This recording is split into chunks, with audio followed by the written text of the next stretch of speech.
very well. The man, much skilled with whittling knife, carved toys which they would sometimes sell. And both could stalk the forest game. As hunters they were much the same, and love lit up their hearth and hame. This is the story that I tell.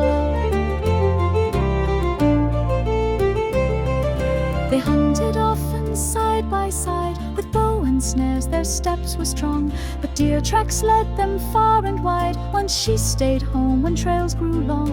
He trekked alone through sleet and snow, but game escaped his traps and bow. He neither brought down buck or doe. Without his wife the hunt seemed wrong.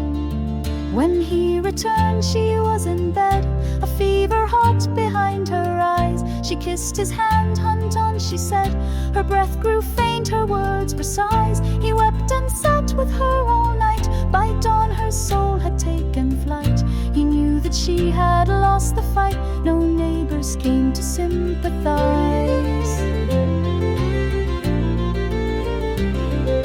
He carved her likeness out of pine and clothed the doll in her old dress. He propped her in a fireplace shrine, a mute companion motionless. Each night he brushed her ashen face and whispered words to empty space. He called her soul by heaven's grace, though he was lost and powerless.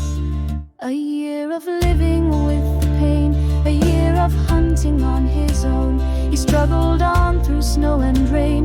He had no friends, he lived alone. One night he found the fire had been lit. A deer was turning on the spit. She had returned alive and fit. She had returned from parts unknown. He watched her carry wood and sweep. Her garment was a ghostly white. "We cannot touch," she said, "or sleep until we share the firelight of kinsfolk who must swear I'm here." He nodded though he shed a tear. He prayed she would not disappear. He dared not draw her close at night. They walked through snow 6 days or more towards her village, kith and kin. And they were frozen to the core, wrapped round in furs and cold as sin. At night he broke and held her fast. Her voice cried out the moment passed. He felt a chilling north wind blast and held a pine wood mannequin.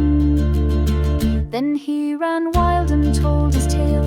They followed him and saw his grief. 2 sets of tracks wound down the vale, and one set beggared all belief. Beside cold ashes doll lay prone, its body hard as any stone. He knew that he must live alone. He mourned her but found no relief.